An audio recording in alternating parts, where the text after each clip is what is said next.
स्वागत है आपका अपना प्यारा सा यूट्यूब चैनल तनवीर सर पर। आप सभी को मेरा प्यारा सा नमस्कार। सबसे पहले तो मैं आप लोगों को नया साल का मुबारकबाद देता हूँ। दोस्तों उम्मीद करता हूँ कि आप लोग बहुत अच्छे होंगे और आप लोगों की तैयारी बहुत अच्छा से चल रहा होगा। लेकिन मैं ये दुआ करता हूँ कि आप लोगों का तैयारी इस नया साल में एक अलग ही प्रकार से जोश खरोश के साथ में हो और हम लोगों का यानी सभी का एग्ज़ाम में नंबर जो हो सबसे अच्छा आए और हम लोग बहुत ही अच्छा मार्क्स से पास हो जाएँ। चलिए पहला नंबर क्वेश्चन इसका देखते हैं, पहला नंबर क्वेश्चन क्या कहता है इस सेट 4 का जिसमें कुल कर प्रश्न जो है 20 ठो है।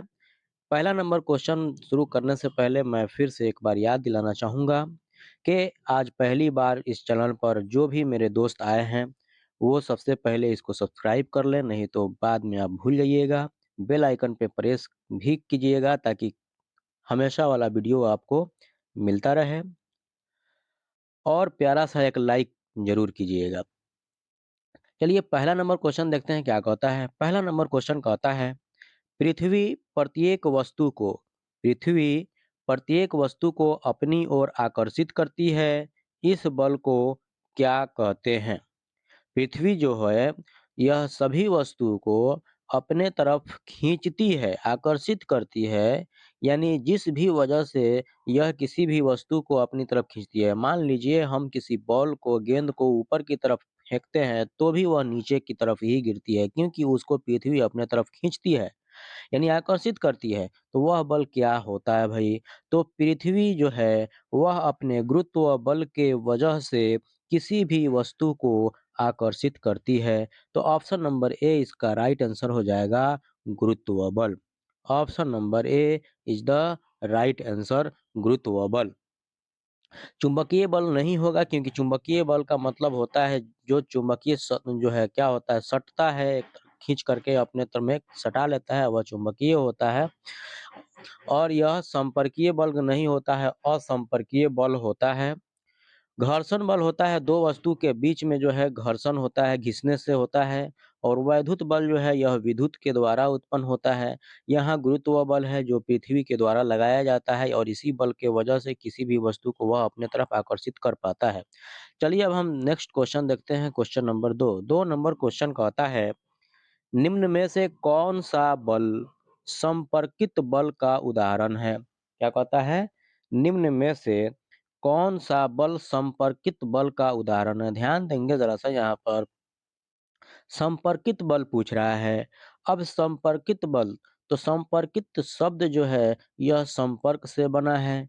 संपर्क करना से संपर्कित बन गया मतलब जो बल संपर्क के द्वारा हो, एक दूसरे के साथ में होना एक दूसरे के साथ में होना मतलब एक दूसरे के संपर्क में आना। अब यही कह रहा है कि कौन ऐसा इसमें जो बल है, वह एक दूसरे के संपर्क में आने से होता है। गुरुत्व बल ऑप्शन नंबर ए दिया हुआ है, तो गुरुत्व बल तो नहीं होगा क्योंकि आपको पता है यह बिना संपर्क में आए ही और पृथ्वी के द्वारा लगाया जाता है किसी भी वस्तु पर। चुंबकीय बल जो है, तो चुंबकीय बल क्या होता है?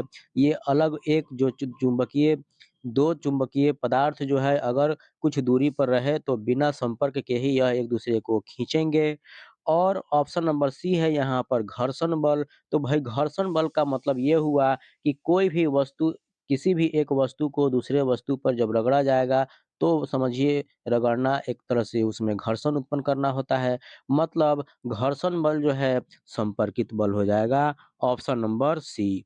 ऑप्शन नंबर सी इसका राइट आंसर हो जाएगा घर्षण बल क्योंकि घर्षण बल बिना संपर्क के जो है नहीं होता है।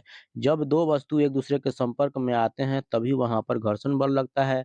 आप चलते भी हो तो घर्षण बल के वजह से ही भी चलते हो पृथ्वी पर।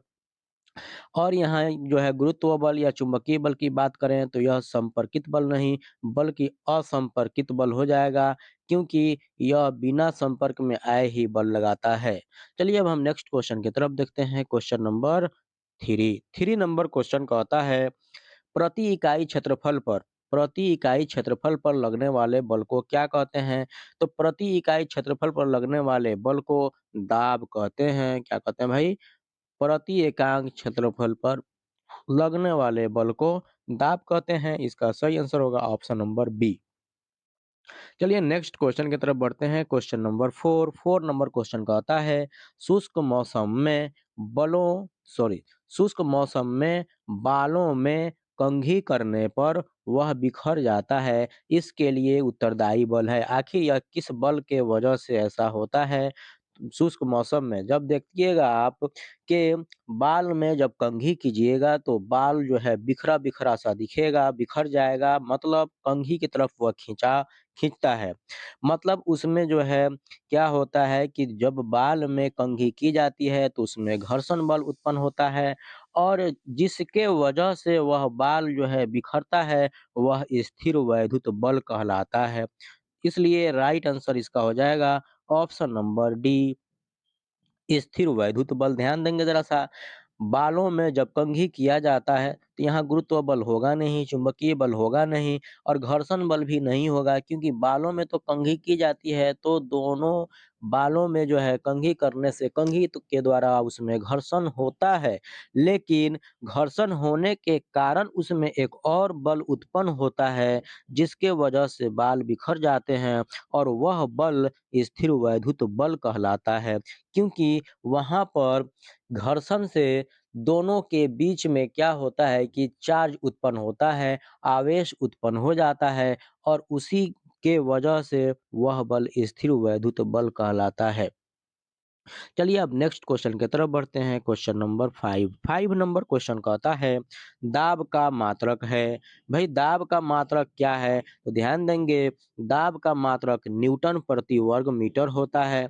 दाब का मात्रक न्यूटन प्रति वर्ग मीटर होता है और उसको पास्कल भी कहा जाता है। दाब का मात्रक न्यूटन प्रति वर्ग मीटर होता है और उसे पास्कल भी कहा जाता है। इसलिए ऑप्शन नंबर सी इसका सही आंसर हो जाएगा।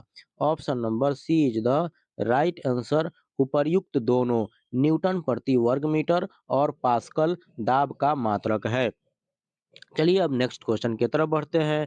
क्वेश्चन नंबर 6 नंबर क्वेश्चन कहता है घर्षण कम करने वाले पदार्थ को क्या कहते हैं? घर्षण कम करने वाले पदार्थ को क्या कहते हैं? तो भाई ध्यान देंगे ज़रा-सा, घर्षण कम करने के लिए किसी भी वस्तु या कोई भी मशीन जो होता है, उसमें घर्षण कम करने के लिए बहुत सारे पदार्थ का इस्तेमाल किया जाता है। तेल का भी इस्तेमाल किया जाता है, मोबिल का भी इस्तेमाल किया जाता है, ग्रीस का भी इस्तेमाल किया जाता है, चिकना पदार्थ का इस्तेमाल किया जाता है, जो क्या करता है घर्षण को कम करता है और इसमें ऑप्शन में तेल भी दिया है, तो तेल तो घर्षण कम करने वाला पदार्थ हो गया, लेकिन यहाँ कह रहा है उस पदार्थ को क्या कहते हैं? अब जैसे मान लीजिए कैरम बोर्ड खेला जाए या खेला जाता है, तो उसमें जो है क्या किया जाता है, इस्तेमाल किया जाता है पाउडर का ताकि घर्षण वहाँ कम हो और जो है मज़ा आए खेलने में। तो अब वहाँ जो है घर्षण कम करने वाला पदार्थ पाउडर हो जाएगा। लेकिन इस तरह के बहुत सारे पदार्थ हो सकते हैं, जैसे अभी मैंने बहुत सारा एग्ज़ाम्पल भी के तौर पे बताया, तेल, ग्रीस वगैरह ये सभी बताया। तो यहाँ क्वेश्चन कह रहा है कि इन सभी पदार्थ को क्या कहेंगे, जो यूज़ किया जाता है घर्षण कम करने के लिए? तो उसे स्नेहक कहा जाता है। ऑप्शन नंबर ए इसका सही आंसर हो जाएगा। ऑप्शन नंबर ए स्नेहक, घर्षण कम करने वाले पदार्थ को स्नेहक कहते हैं।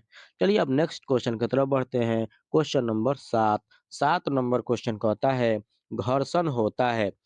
ऑप्शन ए कहता है हमेशा हानिकारक, यानी घर्षण जो है घर्षण के क्या हमेशा हानिकारक ही होता है। ऑप्शन बी कहता है घर्षण क्या हमेशा लाभदायक होता है। ऑप्शन सी कहता है कभी हानिकारक तो कभी लाभदायक। ऑप्शन डी कहता है न तो हानिकारक और न ही लाभदायक। ध्यान देंगे, अब घर्षण जो है घर्षण के वजह से हम लोग चल पाते हैं जमीन पर, लेकिन घर्षण के वजह से ही हम यदि गाड़ी चला रहे हैं, तो ब्रेक जो लगाया जाता है, तो पहिया और रोड जो होता है, उनके बीच में जो बल लगता है, घर्षण की वजह से लगता है, तो यहाँ ब ब्रेक लगना घर्षण का जो है लाभ लाभ हो गया। लाभ की वजह से घर्षण और हम जो चलते हैं, यह भी लाभदायक हो गया।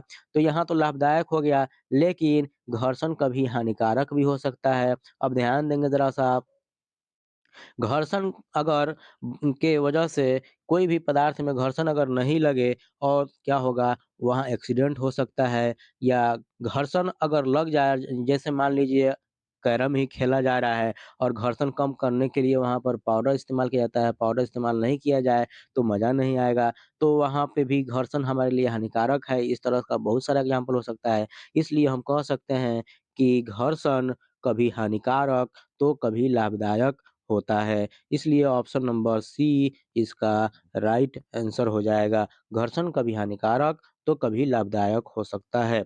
चलिए नेक्स्ट क्वेश्चन देखते हैं। क्वेश्चन नंबर 8 नंबर क्वेश्चन कहता है कि बर्फ पर चलने से आप फिसल जाएँगे क्योंकि बर्फ जो होता है उस पर चलने से आप फिसल जाएँगे। आखिर क्यों फिसल जाएँगे भई? ऑप्शन ए कहता है घर्षण अधिक होने के कारण, घर्षण अधिक होगा तो क्यों फिसल जाएँगे भई? घर्षण कम होगा तब ना फिसलेंगे। ऑप्शन बी कहता है घर्षण कम होने के कारण, भई यही तो आंसर हो जाएगा इसका, घर्षण कम होने के कारण। Option number B is the right answer क्योंकि बर्फ जो है चिकना होता है वहाँ घर्षण नहीं लगता है और घर्षण कम लगता है, तो घर्षण कम होता है, लगता है इसलिए वहाँ पे फिसल जाएँगे। इसलिए ऑप्शन नंबर बी इसका आंसर होगा बर्फ पर चलने से आप फिसल जाएँगे क्योंकि घर्षण कम होने के कारण। घर्षण कम होने के कारण बर्फ पर चलने से आप क्या हो जाएँगे? फिसल जाएँगे, गिर जाएँगे। चलिए नेक्स्ट क्वेश्चन देखते हैं। क्वेश्चन नंबर 9 नंबर क्वेश्चन कहता है कैरम बोर्ड पर पाउडर छिड़कने से घर्षण हो जाता है। अभी हमने चर्चा किया है कि कैरम बोर्ड पर पाउडर छिड़कने से घर्षण क्या होता है भाई? कम हो जाता है। इसलिए इसका सही आंसर होगा option number B. Option number B is the right answer. Carrom board पर पाउडर छिड़कने से घर्षण कम हो जाता है। चलिए अब नेक्स्ट क्वेश्चन की तरफ बढ़ते हैं। क्वेश्चन नंबर 10 नंबर क्वेश्चन कहता है ध्वनि संचारित हो सकती है। ध्वनि किस-किस पदार्थ में संचारित हो सकती है? यहाँ ऑप्शन दिया है ए नंबर केवल ठोसों में, ऑप्शन बी है केवल द्रवों में, ऑप्शन सी है केवल गैसों में। तो ध्वनि ठोस में भी संचारित हो सकती है, ध्वनि द्रव में भी संचारित हो सकती है, ध्वनि गैसों में भी संचारित हो सकती है। इसलिए इसका सही आंसर होगा option number D. Option number D is the right answer. उपर्युक्त सभी में, ठोस में, द्रव में तथा गैसों में ध्वनि संचारित हो सकती है। चलिए अब नेक्स्ट क्वेश्चन की तरफ बढ़ते हैं। क्वेश्चन नंबर 11 11 नंबर क्वेश्चन कहता है प्रासर्व्य ध्वनि की आवृत्ति कितनी होती है? भई प्रासर्व्य ध्वनि जो होता है वह कौन होता है? किसको प्रासर्व्य ध्वनि बोलते हैं? तो ध्वनि जो है उसका जो हर्ट जो होता है वह अगर कोई किसी भी पदार्थ का ध्वनि 20,000 एचज़ेड एचज़ेड जो है हर्ट्ज़ का संकेत हो गया, तो 20,000 हर्ट्ज़ से अधिक अगर है, तो वह प्रासर्व्य ध्वनि कहलाती है। तो प्रासर्व्य ध्वनि की आवृत्ति देखते हैं ऑप्शन ए है 2000 एचज़ेड से अधिक, ऑप्शन बी है 20,000 एचज़ेड से अधिक, तो ऑप्शन नंबर बी ही इसका सही आंसर हो जाएगा। ऑप्शन नंबर बी इसका सही आंसर हो जाएगा 20,000 एचज़ेड से अधिक। प्रासर्व्य ध्वनि की आवृत्ति 20,000 एचज़ेड यानी 20,000 हर्ट्ज से अधिक होती है। यानी 20,000 एचज़ेड से अधिक वाले ध्वनि आवृत्ति जो होती है उसको प्रासर्व्य ध्वनि कहा जाता है। चलिए अब नेक्स्ट क्वेश्चन की तरफ बढ़ते हैं। क्वेश्चन नंबर 12 12 नंबर क्वेश्चन कहता है निम्न में से किसके आवाज की आवृत्ति सबसे अधिक होती है? निम्न में से किसके आवाज की आवृत्ति सबसे अधिक होती है? ध्यान देंगे जो भी आवाज होगा यानी जितना पतला आवाज होगा उसकी आवृत्ति सबसे अधिक होगी। जिसका आवाज सबसे पतला होगा, जो भी आवाज पतला होगा उसका आवृत्ति सबसे ज़्यादा होगा। ऑप्शन ए देखते हैं छोटी बच्ची, ऑप्शन बी है छोटे बालक की, ऑप्शन सी है महिला की और ऑप्शन डी है पुरुष की। तो यहाँ सही आंसर होगा ऑप्शन नंबर ए।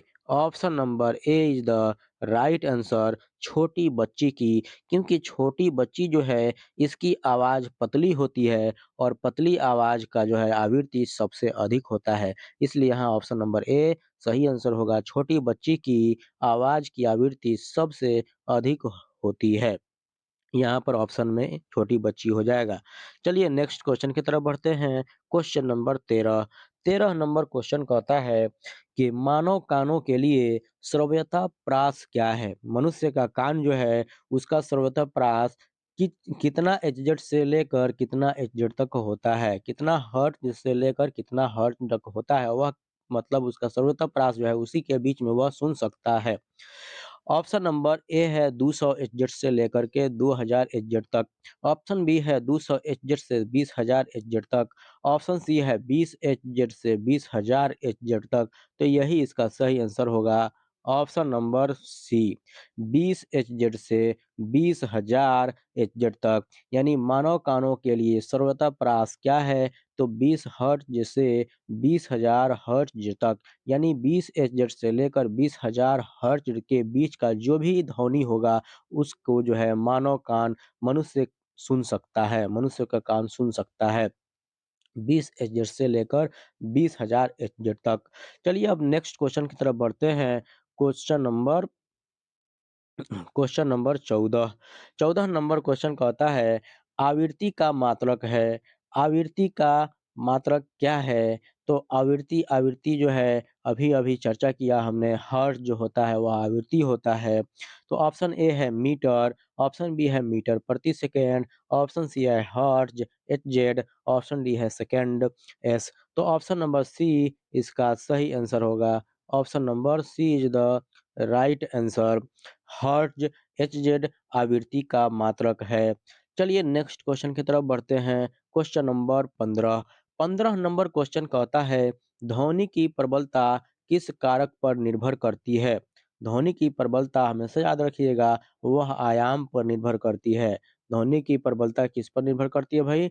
आयाम पर। ऑप्शन नंबर ए इसका सही आंसर हो जाएगा आयाम।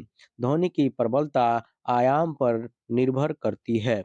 नेक्स्ट क्वेश्चन देखते हैं क्वेश्चन नंबर 16। 16 नंबर क्वेश्चन कहता है कि निम्न में से कौन विद्युत धारा का सुचालक है? भई ऑप्शन ए है लकड़ी। सुचालक का मतलब ये हुआ कि ऐसा पदार्थ जिससे विद्युत धारा प्रवाहित हो जाए, विद्युत धारा पास कर जाए यानी करंट पास कर जाए। भई ऑप्शन नंबर ए है लकड़ी, तो लकड़ी से तो करंट पास नहीं करेगा इसलिए यह नहीं होगा। ऑप्शन नंबर बी है रबर, इससे भी करंट पास नहीं करेगा। तो लकड़ी और रबर तो कुचालक पदार्थ हो गया, विद्युत धारा का कुचालक हो गया।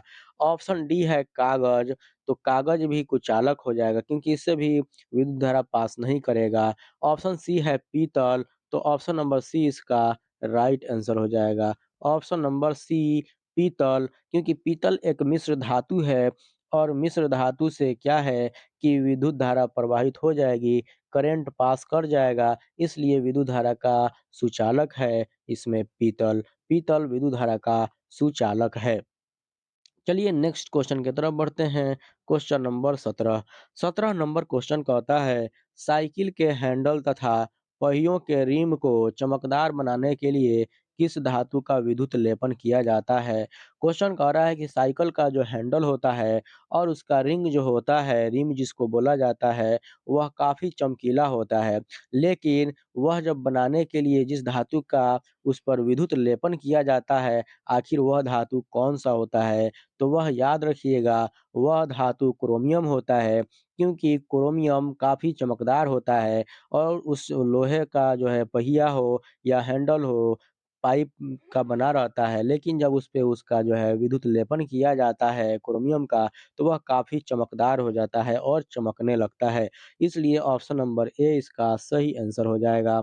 Option number A is the right answer chromium. Cycle के हैंडल तथा पहियों के रिम को चमकदार बनाने के लिए क्रोमियम धातु का विद्युत लेपन किया जाता है। चलिए अब नेक्स्ट क्वेश्चन की तरफ बढ़ते हैं। Question number 18। 18 नंबर क्वेश्चन कहता है लोहे के पुलों को जंग से बचाने के लिए किस धातु का विद्युत लेपन किया जाता है? लोहे का पुल जो होता है या लोहे का पाइप जो होता है, उसको जंग से बचाने के लिए जिस धातु का विद्युत लेपन किया जाता है, वह जस्ता होता है। ध्यान देंगे, कौन क्या होता है भई? जस्ता होता है। लोहा का पुल हो या पाइप हो, उसको जंग से बचाने के लिए विद्युत लेपन का जिस धातु का विद्युत लेपन किया जाता है, वह जस्ता होता है। इसलिए इसका सही आंसर हो जाएगा ऑप्शन नंबर बी सही आंसर होगा जस्ता। लोहे के पुलों को जंग से बचाने के लिए जस्ता धातु का विद्युत लेपन किया जाता है। चलिए अब नेक्स्ट क्वेश्चन की तरफ बढ़ते हैं। Question number 19। 19 नंबर क्वेश्चन कहता है, कांच को रेशम से रगड़ने पर रेशम में कौन सा आवेश उत्पन्न होता है? ध्यान देंगे, कांच को जब रेशम से रगड़ा जाता है तो यहाँ पर आवेश उत्पन्न होता है। आवेश जो है उत्पन्न होता है तो धन आवेश भी उत्पन्न होता है और ऋण आवेश भी उत्पन्न होता है। लेकिन याद रखिएगा, यहाँ रेशम में कौन सा आवेश पूछ रहा है, तो रेशम में हमेशा ऋण आवेश उत्पन्न होता है, लेकिन वही काँच पर पूछे तो क्योंकि काँच पर धन आवेश उत्पन्न होता है और यहाँ काँच को रेशम से रगड़ने पर रेशम में कौन-सा आवेश उत्पन्न हो रहा है, रेशम पूछ रहा है, तो रेशम में ऋण आवेश उत्पन्न होता है। इसलिए ऑप्शन नंबर बी इसका सही आंसर हो जाएगा। Option number B is the right answer ऋण आवेश। काँच को रेशम से रगड़ने पर रेशम में ऋण आवेश उत्पन्न होता है। चलिए अब नेक्स्ट क्वेश्चन की तरफ बढ़ते हैं। Question number 20। 20 नंबर क्वेश्चन कहता है, लेकिन 20 नंबर क्वेश्चन कहने से या सुनने से या पढ़ने से पहले मैं आपको फिर से एक बार याद दिलाना चाहूँगा कि मेरे भाई, मेरे दोस्त, अभी तक आप चैनल को सब्सक्राइब नहीं किए हैं, भूल गए हैं तो जल्दी से इसको सब्सक्राइब करके बेल आइकन पे प्रेस कीजिए ताकि कोई भी मेरा वीडियो आप मिस नहीं कर पाएँ। और वीडियो अच्छा लगा हो तो दोस्त प्यारा सा एक लाइक ज़रूर करना और कमेंट भी ज़रूर आप कर देना।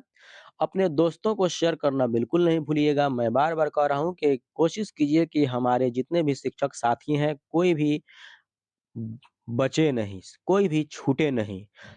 सबको हक है तैयारी करने का, तो सबके पास ये पहुँचा दीजिए और आपको मैं फिर ये भी बता दूँ कि मैं भी एक शिक्षक ही हूँ, तो मैं तैयारी करूँगा, जो भी पढ़ूँगा खुद के लिए और खुद के लिए मैं पढ़ूँगा तो अच्छा ही पढ़ूँगा, तैयारी अच्छा ही करूँगा। वही उसी का ही मैं वीडियो भी बनाता हूँ, इसलिए कोई भी हमारे शिक्षक साथी आप लोग को जो है कोशिश कीजिए वो छूटे नहीं, उनको शेयर कीजिए और सब्सक्राइब ज़रूर करिए, बेल आइकन पे प्रेस करने के साथ में। चलिए 20 नंबर क्वेश्चन देखते हैं, आकाशीय विद्युत विसर्जन को क्या कहा जाता है? भई आकाशीय विद्युत विसर्जन का मतलब ये हुआ कि बादलों में यानी जब बारिश का मौसम होता है तो आप देखते होंगे कि बादलों की गड़गड़ाहट यानी कि बिजली का चमकना और बिजली का जो चमकना होता है उसी को आकाशीय विद्युत विसर्जन कहा जाता है। आम भाषा में उसको तड़का कहा जाता है। आम भाषा में भोजपुरी भाषा में या देहाती क्षेत्र में उसको तड़का कहा जाता है। बिजली के चमकना को जो है जब बादल गरजता है, उसमें वहाँ पे बिजली चमकता है, तो उसी को तड़का कहा जाता है आम भाषा में।